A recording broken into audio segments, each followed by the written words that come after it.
All right, fuckers, strap in. We're diving deep into some seriously messed up shit today. The Arizona Cardinals, a team so cursed, it makes the goddamn Titanic look lucky. Cursed. That's a strong word, don't you think? 77 years. 70 fucking 7 years without a championship. You tell me that's not cursed. Well, they've had their moments. Like what? 2 championships back when the Model T Ford was still considered high-tech. Get the fuck out of here. Okay, you got me there. But they're the oldest team in the NFL, founded all the way back in 1898. That's got to count for something. Older than sliced bread, more irrelevant than a rotary phone. Hey, some people appreciate vintage things. Vintage. They've changed their name more times than a goddamn chameleon. Morgan Athletic Club, Racine Normals, Racine Cardinals, Chicago Cardinals. It's like they couldn't figure out who the hell they were. They were just trying to find their identity. More like they were running from the law. Finally settled in Arizona, but the stench of failure followed them. They just haven't found the right formula for success yet.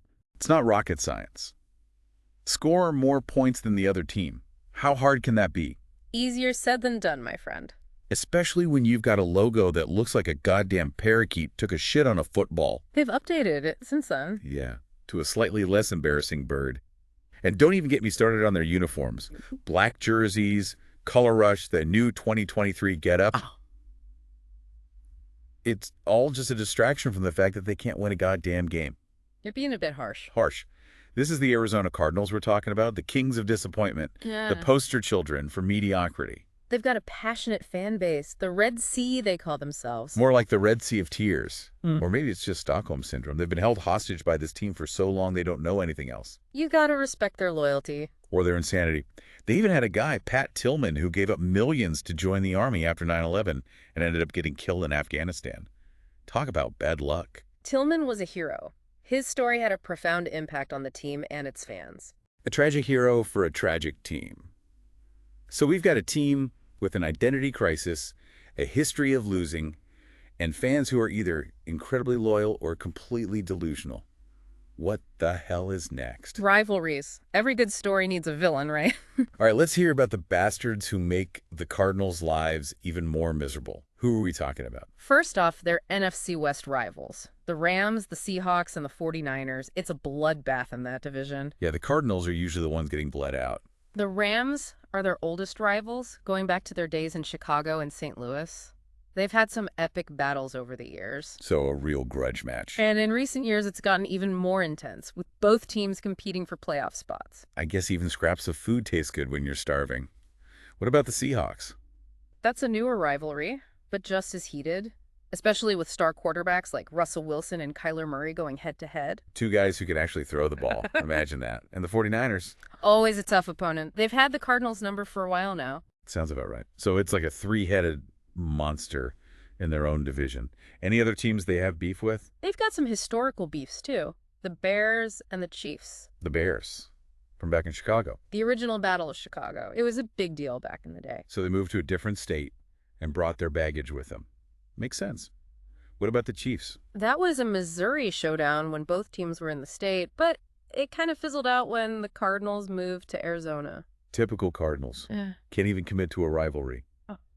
All right, so we've got a team with an identity crisis, a losing streak longer than my dick, masochistic fans, and rivals who treat them like a punching bag. What's left to talk about? The players. You got to give some credit to the guys who actually wore the Cardinals uniform, even if they didn't win a whole lot.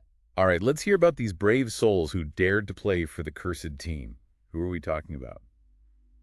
The Pro Football Hall of Famers. We're talking about legends, guys like Ernie Nevers, a fullback from the 1920s and 30s who once played an entire game with a broken ankle. That's gotta hurt. He was a tough son of a bitch. And then there's Jim Thorpe, one of the greatest athletes of all time. He played for the Cardinals. In 1928. He's more known for his Olympic and baseball careers, though. So he was slumming it with the Cardinals. Can't say I blame him. Anyone else? Larry Wilson, a hard-hitting safety who played from 1960 to 1972. He's the one who invented the safety blitz. Pretty badass, right? Okay, so they had a few decent players sprinkled throughout their history. But let's be real, most people wouldn't recognize these guys if they tripped over. Hey, they were pioneers of the game. Pioneers of losing, you mean? Come on, they had some good players in the modern era, too. Kurt Warner, for example. He led them to their only Super Bowl appearance in 2009. Yeah, and they got their asses handed to them by the Steelers. Let's not dwell on painful memories. Warner's story is inspiring. Went from stocking shelves in a grocery store to Super Bowl quarterback. I guess even a blind squirrel finds a nut every once in a while. Anyone else worth mentioning? Larry Fitzgerald. He played his entire career with the Cardinals. A class act. A true professional. So, a loyal loser. That seems to be a recurring theme with this team. He's one of the greatest wide receivers of all time. Broke records, earned the respect of the entire league. All right, so they had a couple of Hall of Famers and a receiver who stuck around longer than he probably should have. Not exactly a murderer's row of talent. They've got a whole other group of Cardinals greats who are honored in the team's Ring of Honor. The Ring of Honor. Sounds like a participation trophy for a team that can't win the real thing. Who are some of your favorites? Roy Green, an electrifying wide receiver and kick returner who played from 1979 to 1990. Another receiver. Are they allergic to running the ball? He was a game changer. Could score from anywhere on the field. Okay, I'll give him that. Anyone else? Jim Hart. He was their starting quarterback for most of the 70s and early 80s. A tough, gritty player who held a lot of Cardinals passing records for years. Sounds like he was slinging the pigskin like a motherfucker. Yeah! He was a 4-time Pro Bowler and was inducted into the Ring of Honor in 2017. And then there's Carson Palmer. He had a bit of a career resurgence when he joined the Cardinals in 2013. So, another quarterback who found temporary success in the desert. He led them to some of their most successful seasons in recent memory. He was a 3-time Pro Bowler during his time in Arizona. And then he rode off into the sunset, leaving the Cardinals to their usual fate. He was inducted into the Ring of Honor in 2019. Okay, so they've had a few bright spots, a few players who managed to escape the curse. But let's be real, the Arizona Cardinals are a team defined by their losing streak. It's practically in their DNA. Well, don't write them off just yet. They've got some promising young talent on the current roster. Oh, here we go. The eternal optimism of a true fan. All right, hit me with it. Who are these supposed saviors of the franchise? First, you've got Kyler Murray at quarterback. He's dynamic. He's got that dual threat capability. And James Conner in the backfield. A quarterback who's always injured and a running back who's built like a tank. Sounds promising. Conner's a workhorse. He can carry the load. And on defense, you've got Budda Baker. Budda Baker? What the hell kind of name is that? He's a beast. A leader on that side of the ball. A beast on a team full of kittens. We'll see how long that lasts. And let's not forget their wide receivers, DeAndre Hopkins and Marquise Brown. That's some serious firepower. So they've got some weapons. Yeah. But can they actually use them? They've had some rough patches, sure, but this is a new era for the Cardinals. They've got a new head coach, Jonathan Gannon. Jonathan Gannon. Who the hell is that? He came over from the Philadelphia Eagles. He was their defensive coordinator. The Eagles. So he's used to winning. Maybe he could teach the Cardinals a thing or two? He's known for his defensive schemes. Can he fix their offense too? Because, let's be real, they need help on both sides of the ball. They also brought in a new offensive coordinator, Drew Petzing. From the Cleveland Browns. Right. So they're basically copying the Browns playbook now. Brilliant strategy. It's all about adapting, evolving. More like desperately grasping at straws. 2 new coordinators, a new head coach, a bunch of new players. This is either genius or insanity. I'm leaning towards insanity. It's a fresh start, a chance to build something new. All right, let's see if they can actually build something besides a pile of losses. Don't forget, they're playing in a tough division. Yeah, we've established that the NFC West is a death trap. They've got to compete with the Rams, the Seahawks, and the 49ers just to make the playoffs. So even if they do manage to get their shit together, they're still screwed. Typical Cardinals. But hey, anything can happen in the NFL. You really think so? You think the Cardinals have a chance in hell of actually competing in that division? Maybe this is the year they finally break the curse. You're delusional. I admire your optimism, but you're delusional. Don't underestimate the power of hope. Hope. That's all Cardinals fans have left. But sometimes, hope is enough. We'll see. We'll see if that hope translates into some actual wins on the field. That's the million-dollar question, isn't it? More like the billion-dollar question. Because it's going to take a miracle for this team to win anything. Miracles do happen. Yeah, in fairy tales. Yeah. Back for more pain, are we? I swear, dissecting the Arizona Cardinals is like performing an autopsy on a corpse that's been rotting in the desert sun for 77 years. Come on, it's not that bad. We were just talking about some of the bright spots, like Kyler Murray, Budda Baker, DeAndre Hopkins. Yeah, a few shiny beads and a giant pile of shit. Talent doesn't mean jack shit when you can't string together a winning season. They made it to the Super Bowl not too long ago. And got their asses handed to them, just like always. Yeah. Let's not dwell on the past. What about the coaching staff? Can these guys pull a rabbit out of a hat and turn this shit show around? Well, they brought in Jonathan Gannon as the head coach this year. Jonathan who? He came from the Philadelphia Eagles, where he was the defensive coordinator. The Eagles? So he's actually seen a winning team up close. Maybe some of that magic will rub off on the Cardinals. He's known for his defensive schemes. Great, so they can prevent the other team from scoring. Can he teach them how to score themselves? Because last time I checked, you need points to win in this league. They also have a new offensive coordinator, Zupetze. From the Cleveland Browns. Seriously, are they trying to become the Browns of the West? Hey, the Browns have had some decent seasons lately. Yeah, decent. Not exactly a high bar to set. New head coach, 2 new coordinators, bunch of new players. This screams disaster. For a fresh start, they're building a new culture, a new identity. A new identity. Didn't we already establish that these guys have more identity crises than a teenager on Tumblr? They've changed their name more times than I've had hot meals this week. This is different. They're not just changing their name, they're changing their approach, their philosophy. Right, right. We've heard this song before. New coach, new promises, same old Cardinals choking under pressure. Not every coach is the same. Jonathan Gannon has a winning pedigree. He knows what it takes. He knows what it takes to win with the Eagles.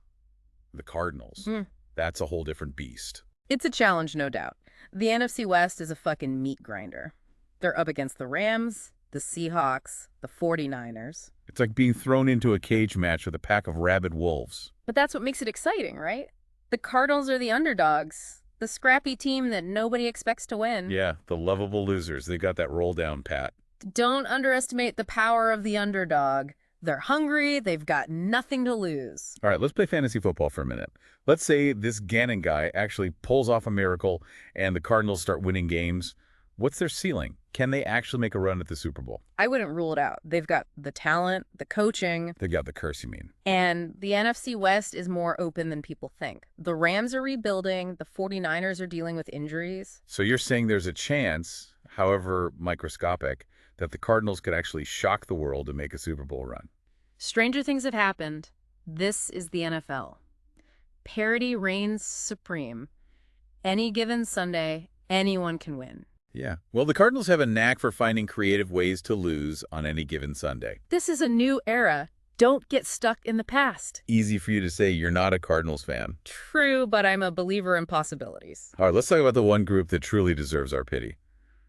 The Cardinals fans. The Red Sea, the heart and soul of the franchise. More like the battered and bruised heart. These poor bastards have witnessed more heartbreak than a Taylor Swift album. They're dedicated, they're passionate, they never give up. Or they're just masochists. Seriously, you need a high pain tolerance to be a Cardinals fan. It's called loyalty. Or insanity. Either way, you gotta admire their dedication. They've stuck with this team through thick and thin. Mostly thin, let's be honest. Aren't they? Maybe this is the year they finally get rewarded for their suffering. Maybe this is the year the curse is broken. It would be a story for the ages, wouldn't it? The team with the longest championship drought rising from the ashes like a phoenix. A phoenix that's been shot down, set on fire, and stomped on repeatedly. Miracles can happen. Yeah, right. And I'm gonna win the lottery tonight. Hey, a guy can dream. Speaking of dreams, let's delve into the Cardinals Hall of Fame, or what they call the Ring of Honor.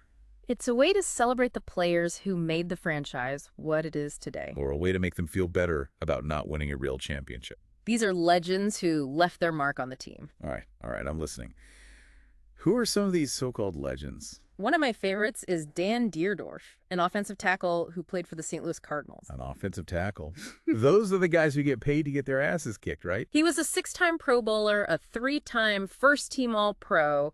He was a dominant force. A human battering ram. I can respect that. Who else?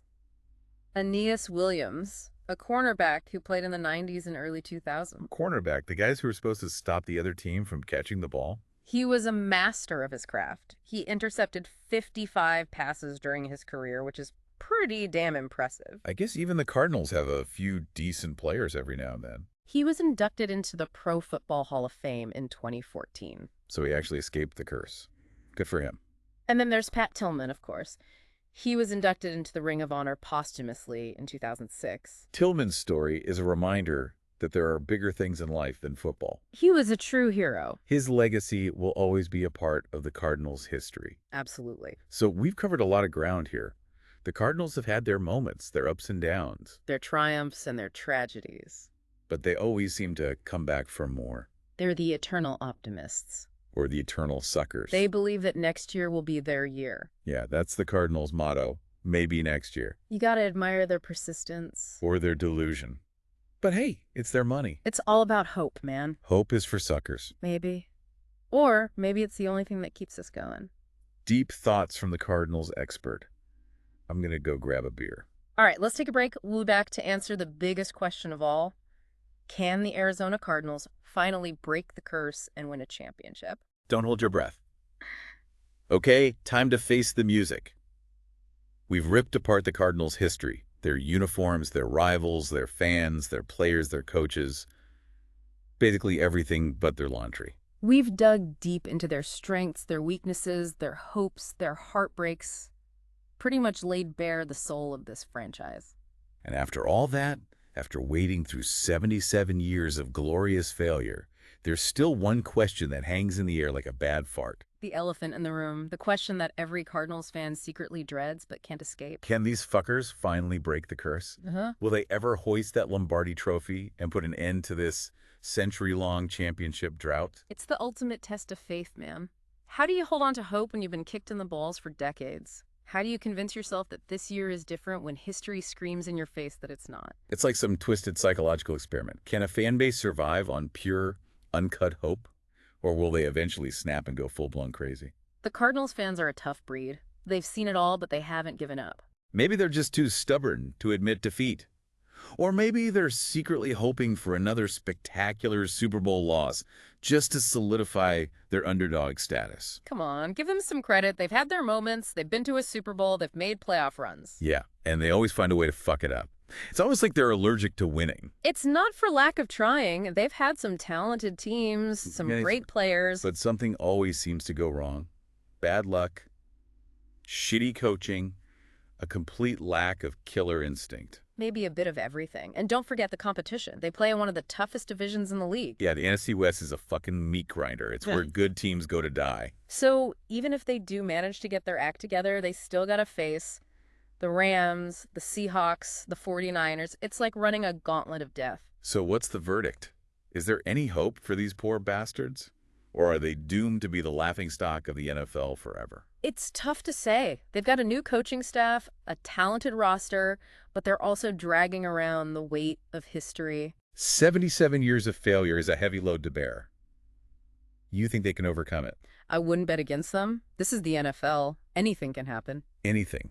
So you're telling me there's a chance, however slim, that the Cardinals could actually pull off a miracle and win a championship? Never say never. I'm not holding my breath. Fair enough. But remember, the Cardinals have a history of defying expectations. Usually by finding new and creative ways to lose. Maybe this time they'll defy expectations by winning. We can dream, Yep. right? All right, I think we've tortured ourselves enough with this Cardinals deep dive. It's time to move on to something less depressing. We've explored their past, their present, and their very uncertain future. We've laughed, we've cried, we've questioned our sanity. And hopefully we've learned a little something along the way. If anything, we've learned that hope springs eternal, even in the face of overwhelming odds. So, to all the Cardinals fans out there, keep the faith. Maybe this year will be the year the curse is finally broken. Or maybe it'll just be another year of pain and suffering. But hey, that's the life you signed up for. Always the underdog, always fighting, always hoping. And always losing. But hey, who are we to judge? We're just a couple of assholes with a microphone. All right, folks, that's it for our deep dive into the Arizona Cardinals. Until next time, stay safe, stay sane, and try not to be a Cardinals fan.